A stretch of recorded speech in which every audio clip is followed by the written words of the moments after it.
Welcome to Magus to Metalladium Pages. Really, really, for me, it's a great pleasure to talk with you because I'm a huge fan from Necromantia since the late 80s, the beginnings of 90s. A lot of people know your career around the world. Now you are embarked in a new form, the music, because 2 years ago you released with your area album. Now all this album complete by yourself.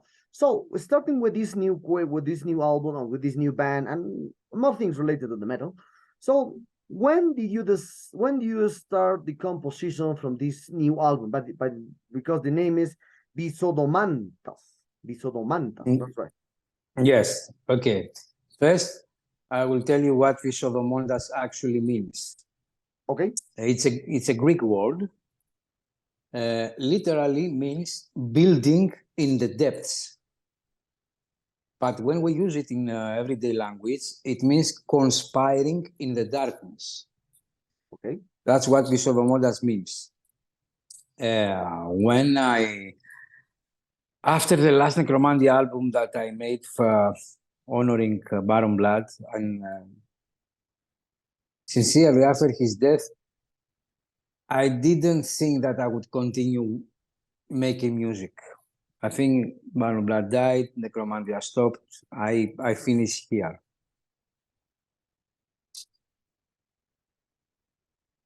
But there were so many ideas in my head about music, about lyrics, about concepts, about stories that I wanted to tell. So I decided to make a new band because the Magus is not a solo project, is a complete proper band. I play bass and vocals, El plays guitars, and Maestro plays the drums. So it's a full band. No matter that my name is on the title of the band, it's a band, not a solo project. And I decided to do it because I had so many things to create. As you know, because you have listened to the album in full, it has a lot of stuff inside, and I wanted to get it out. And I wanted to make a really dark album. No matter how melodic or how harsh or how aggressive it was, I wanted to be a dark album, to sound like a nightmare. And I think this is what we did with this album. Okay, nice.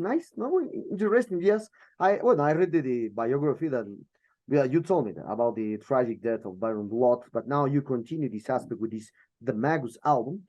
So, I think that always for me is related is that when I hear all from in the 80s or 90s the black metal from Greek from Greek, I always denote that you tried. Well, at that time you speak in English that time, but now with the times changes, the name of the album Bisodomontas.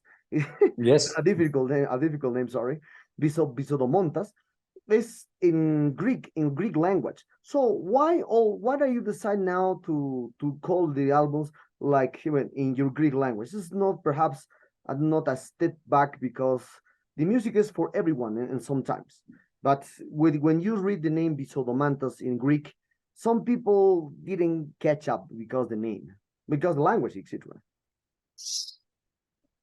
I know, but there's no single one word describing what I wanted to say in English.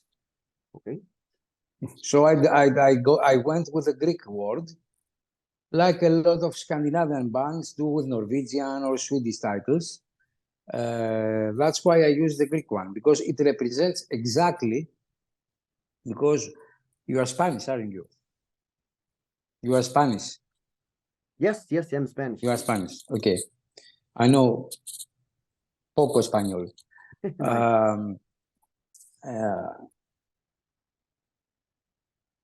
Spanish also, Italian also, and Greek has a bigger vocabulary in words.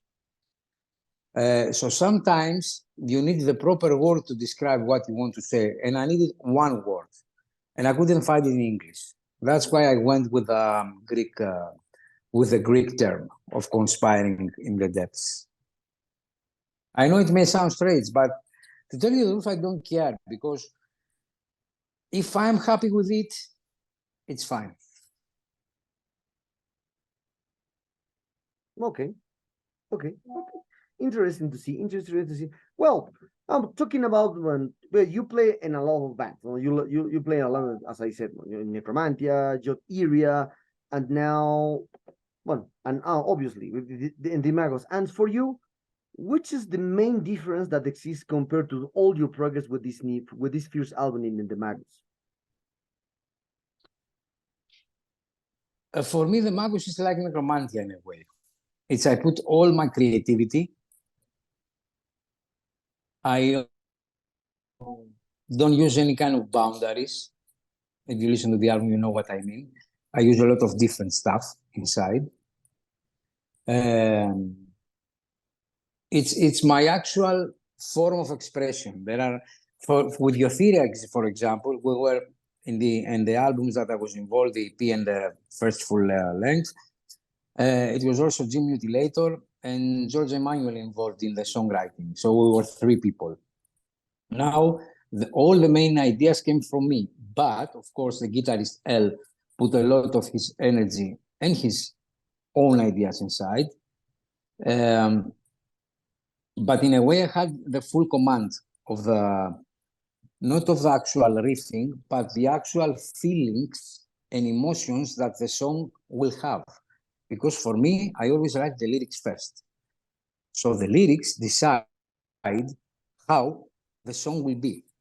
Will it be more melodic? Will it be more aggressive? It's all decided by what I want to say in the lyrics.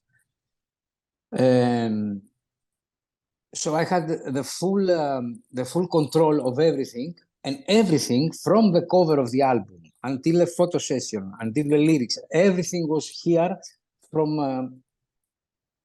the very first time. From the very first time I started doing the album, everything was here. I just had to get it out. And we worked on the music. We worked like 8 to 10 months before we reached the final stage, and we did the pre-production. Then after the recording of the drums, we returned to the album because our drummer put a lot of his soul and his own playing in the songs, so we had to change some things to follow his drumming. So in a way also our drummer played a role in the writing of the music, which is rare. But when we started working with Maestro, because it's a drummer I use for Necromantia, Dark Lord, Euphoria, almost wherever I go, the last years I used this drummer, I told him, this is the main core of the songs that you will follow, but you are free to do what you want. Just keep the atmosphere and the feeling proper. So that's the difference from the other bands besides Necromantia with the Magus. Okay, nice. Oh, great. Interesting to know. So other aspects. Well, remember when we talk about the last album from Necromantia in 2021? Just it was a just written interview at that time. Now we speak face to face. I saw then you play with Jot Area, etc. And now I saw that Jot Area will embark in a tour here in Latin America, well, in Mexico especially for 4 dates. Will you come with them, or perhaps will contract with another country? And also with this aspect, I saw that the lineup from the Magus has three members. This band is just for the session band, like always did all your projects, Jot Area, Necromantia, or perhaps you will embark in gigs, festivals, etc. with this new album. No, because I don't believe that black metal is a music to be played live. For me, black metal is something you listen at alone, you experience it alone, within your soul, within your space. It's not something to be shared in a concert, at least for me. I don't even go to shows. I mean, I go to a thrash metal show, okay, to have a beer and bang my head, but not in black metal. In all black metal shows I've been, from big bands to smaller ones, none of them has managed to transmit me the energy and the feeling that they give me from the album. So I decided not to go to the shows. I still love and buy their albums, which I prefer to experience alone. And my idea of black metal is this. For example, if I want to take the Magus album on stage, I need a lot of extra musicians to fill in the gaps. I also need a big show visually because my music, our music, creates pictures, images. The moment you hear it, you see something. And I want this something to be shown in the show. And this is extremely expensive to do. I mean, just going out with a few props and for people is not going to work for me because I know that I will destroy what I have built in the recording of the album.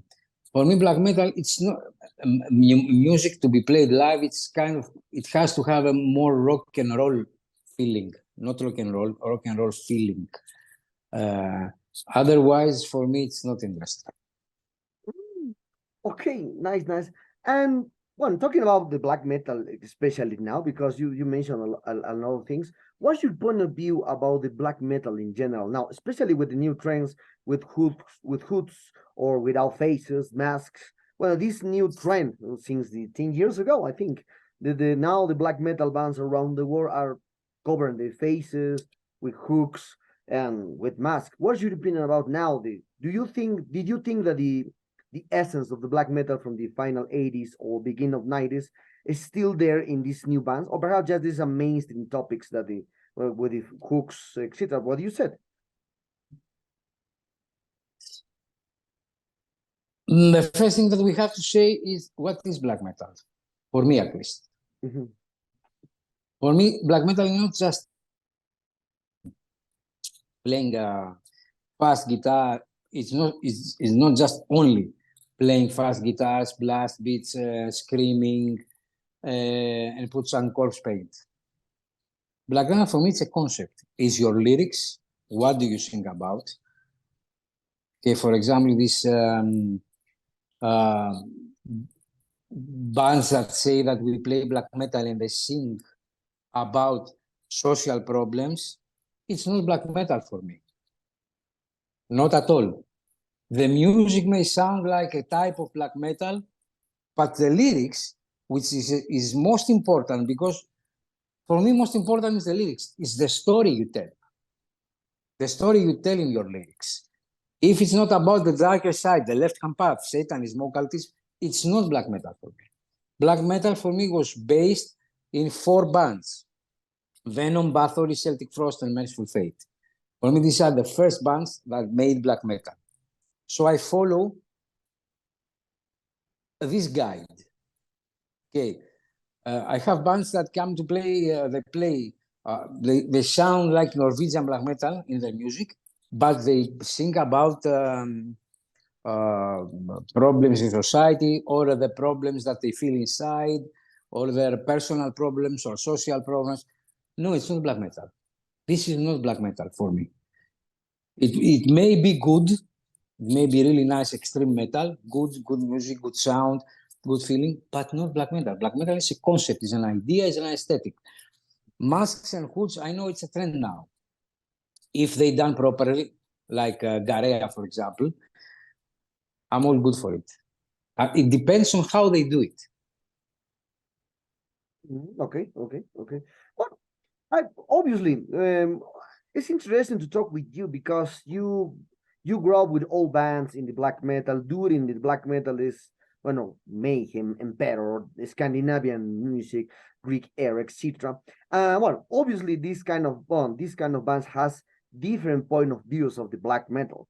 Marduk thinks it's very satanic black metal, and other like Enslaved or like Emperor or maybe. Sorry, but black metal is only satanic. There's no satanic black metal. Black metal is satanic by nature. If you sing about Odin or Thor, it's not black metal. It's pagan metal or something else. It may sound very good, and I like it, but it's not black metal. Black metal is satanic by definition. Nice, for nice to me. know. And one with this aspect, I recently spoke this at the beginning of this year. I spoke with Nicholas from The Shining, who told me that the true black metal for him is one of the that is aggressive and violent, and rest for him is not considered black metal because it has to be frontal, with the killer aspect, criminal situation, this kind of stuff. And so, what is your opinion about this concept of the black metal? Do you think that the violence can be a factor that calls darkness more directly? No, punk is aggressive also, and in your face. Is it black metal? No, aggression is only a part of black metal, not the whole.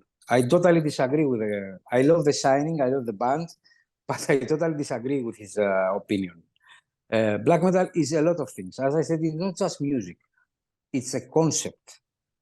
For me, if people actually, for me, black metal is defined mostly by the media and the press than their own musicians, if you know what I mean.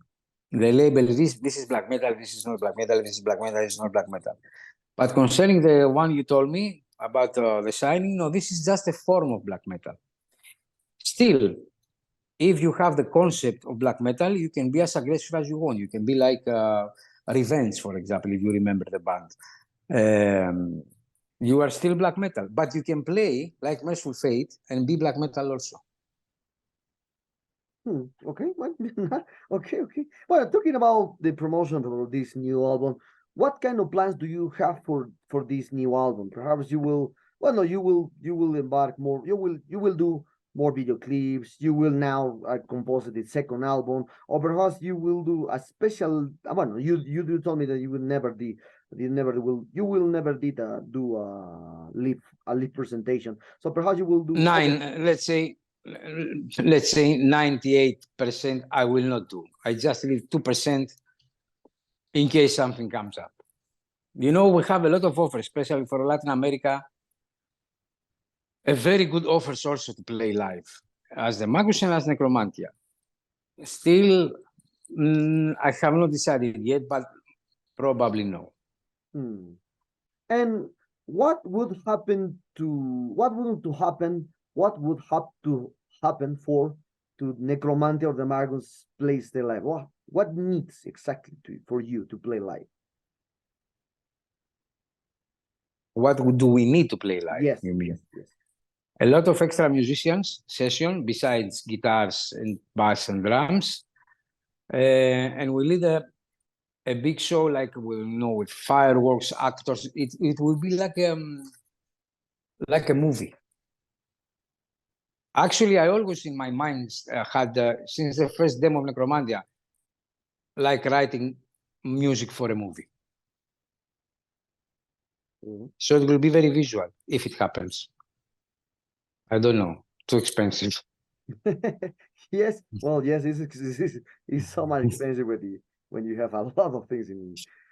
I'm talking about now from what I'm talking about from the especially I saw a lot of musicians are complain now about the artificial intelligence now. Now the artificial is playing guitars, drums. Now you can see cover arts created by this AI around the world, etc. Well, it's the news now. It's the news. And now, you told me that this project is owned by yourself, create everything by yourself. Is your mind there in everything? Do you ever think in the past created this kind of music by yourself with now whether you have the technology? Because in some way, this kind of technology is like the DIY, so when you do it by yourself, everything. So it's like the first step in the underground. Look, this is a big conversation, a big discussion.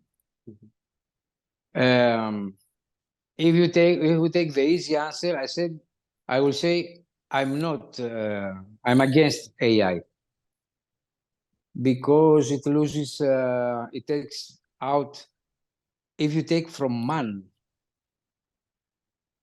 as a gender, as a race, if you take from mankind the ability to create, then you just make people that will be sleeping like in the Matrix movie, and they will be living in an artificial universe. So I'm against in a big scale. I would suggest that we must find a way to work with the AI, because it's technology.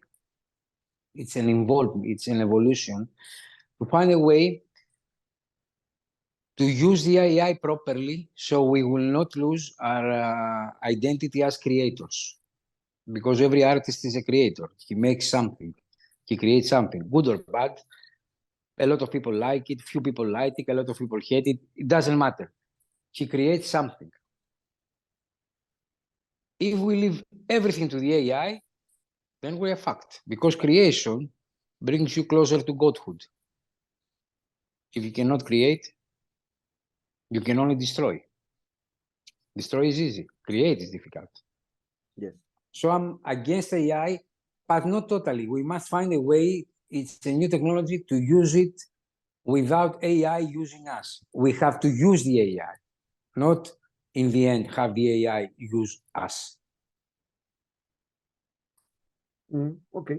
Well, talking about relating with this aspect of the AI, one day, I read an article about how free will entertainment is controlled for the directed by the big capitals and algorithms in general, especially for the digital platforms. Now that is the new way to hear music.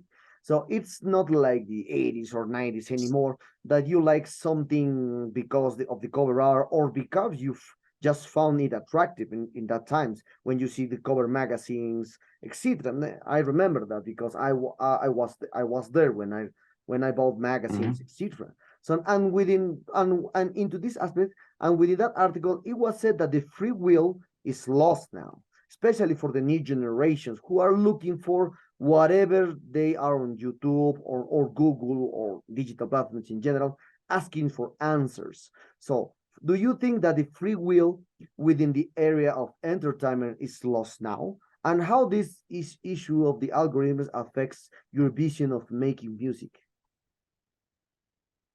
In a way, yes, because in general, human masses, now with the digital, is more easy to manipulate. Okay, it's more easy to serve you things, because they can reach you in your home, in your screen. So it's more easy to feed you stuff. And if they feed you a lot, then you have a pile of stuff fed to you by others and not by choice. That's why they say it's not free will. In music, I think it's important, because for me, we are living musically in the age of golden mediocrity, average. Good productions, good playing, but No where is that something that can make you different from the others? That can make you that you create, you just not copy. Now the technology, as you said before, has given us the ability to record cheaper, better sound.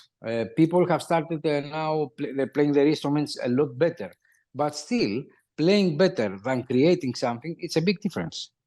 And we have a lot of bands, because it's easy to record now and easy to release music and easy to reach people, because you don't have to send it in the envelope like before. You can just upload it and send it to people.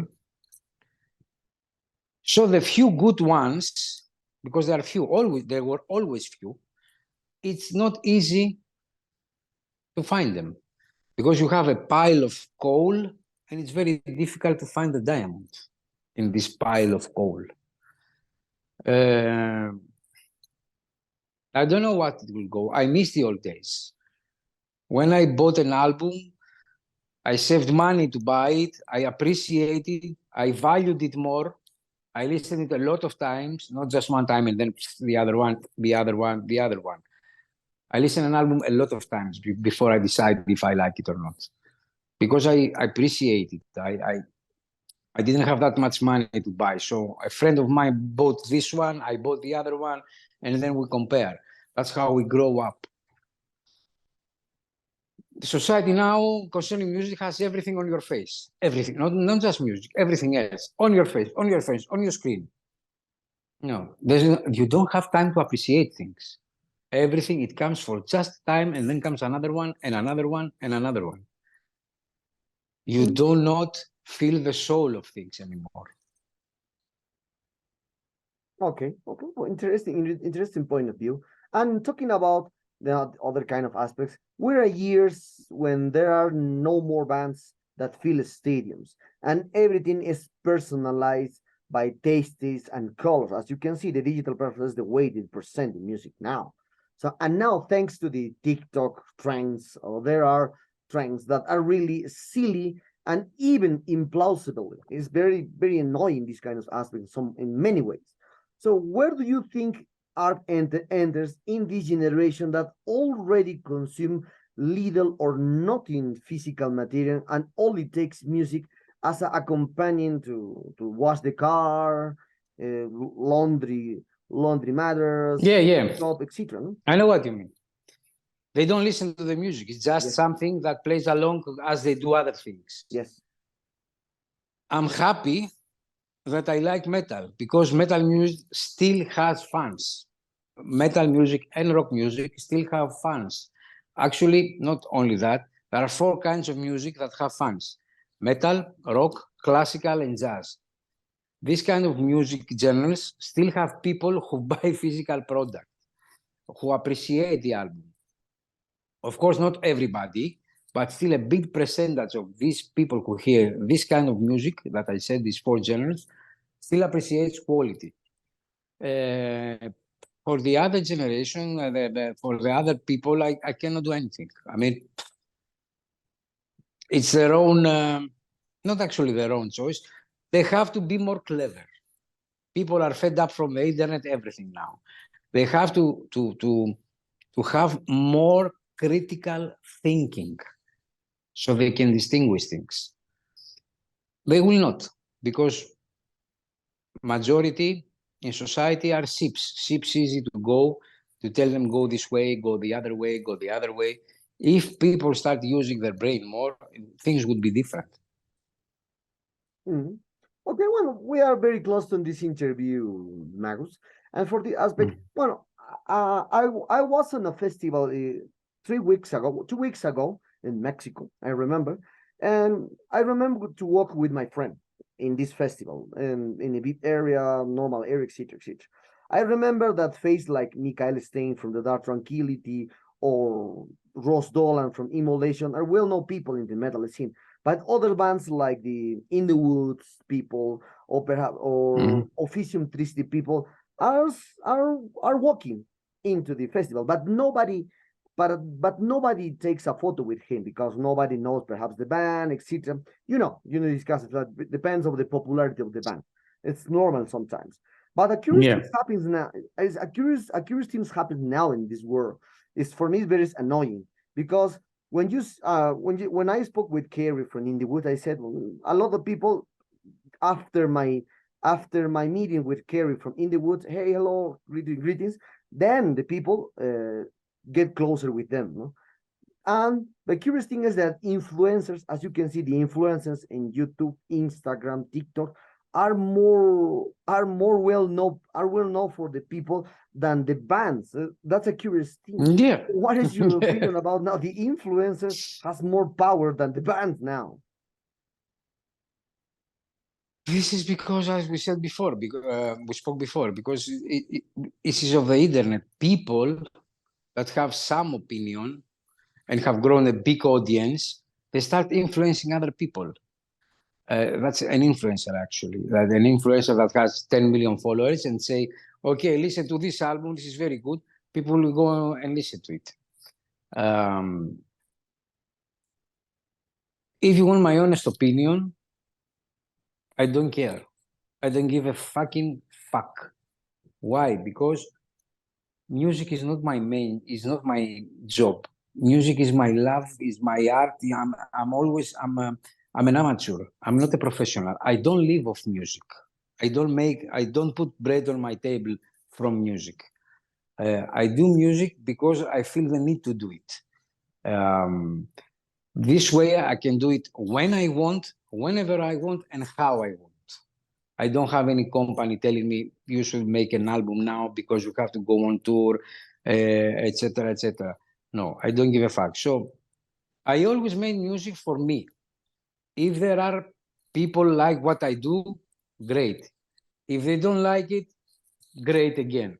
I don't care. I do it for me and for the people that I like. They like what I do. I don't care about influencers or promotions and everything, nothing like this.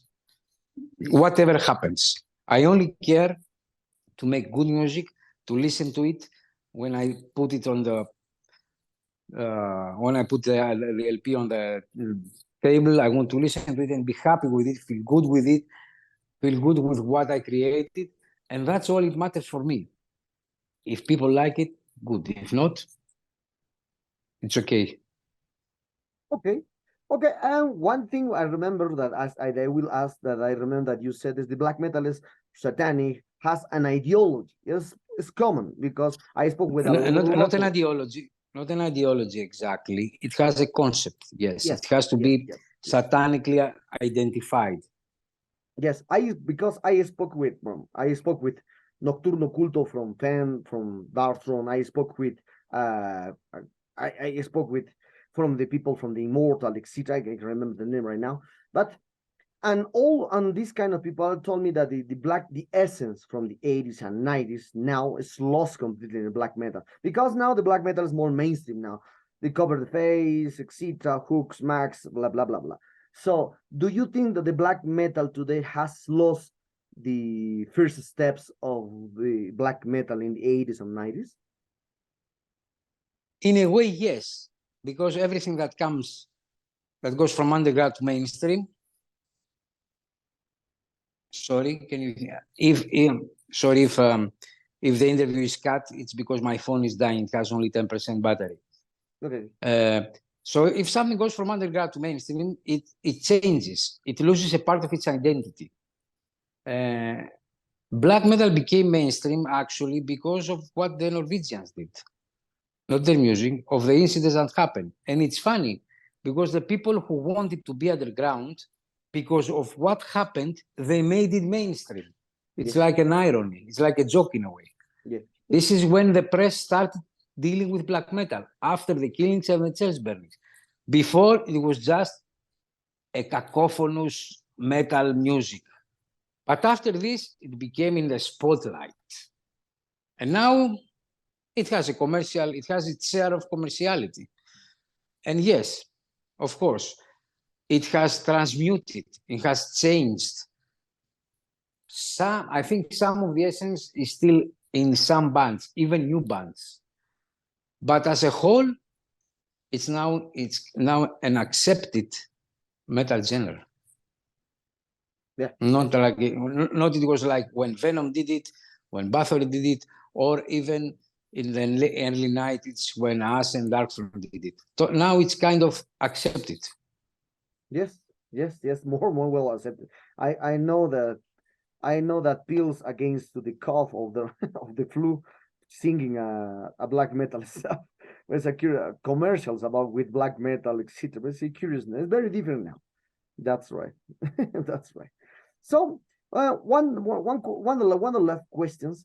Well, I remember that this question I asked you when we did the interview with the Necromania for the last album at that time. But in the written interviews, it's very difficult that face-to-face interview. So with this aspect, when you was there in the beginning of the whole movement of the Greek scene, of the Greek black metal scene, with other bands also, like with Marathon, Rotting Christ, and Septic Flesh, Nightfall, and more bands there. And I asked you about this question. Did you have the opportunity to read this book, The Rites of the Abyss, or the Genesis and History of the Greek Black Metal, created by Arishok?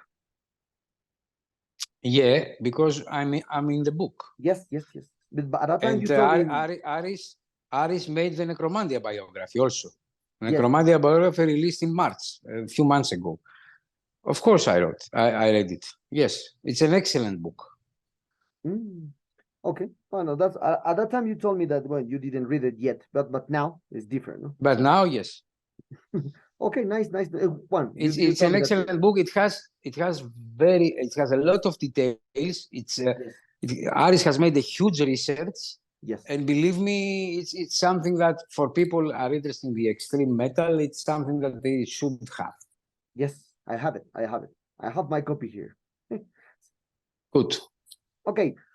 Well, the Magus, the sad times arrive at this interview. I hope you enjoyed this one like me. As one. Now this is the first time that we spoke face to face. I hope if the times changes, if someone motivated to play live, perhaps I will see someday some songs in Necromantic live, or perhaps for this new album, because as I said before we start this interview, this album is really amazing. It's a different way that you did in Necromantic, in your area and other projects. Really enjoy it. I did my pre-order, so I hope it arrives soon. So perhaps do you want to add something to you huge fans that you have in Latin America and Metallarium followers? Okay, I will not say about this album because they will listen to it and they will understand themselves. I will only say that if we play, if I decide to play live and do a few selected shows, let's say 2-3 in Europe and a couple in Latin America, let's say 5 shows overall, it will be half Necromantia, half a Magus. So it will be a show including some Necromantia songs and some from the Magus. And if I find a way to do it as I want, I might do it, as I say, for only 5 or 6 shows around the world. Around the world, wow. just as a farewell, in a way. Okay, 5 or 6 shows, amazing. And perhaps I'll do a couple of 2-3 in Europe and 1 Mexico, 1 Brazil, I don't know, something like that it will be, if it will be. Because, I'm older now and my voice cannot handle too much shows together. I'm almost 53. Yeah. I can play as much as you want, but I cannot sing anymore for that big period of time. Yes, that is right. That's right. Perhaps but the last greetings for Latin America people and Metallarium followers. I hope you like the album. I can only tell you it's a metal album. Yes. It's a fucking dark album. It's very organic album, and the production is very warm. It's not like plastic, and I really hope you like it.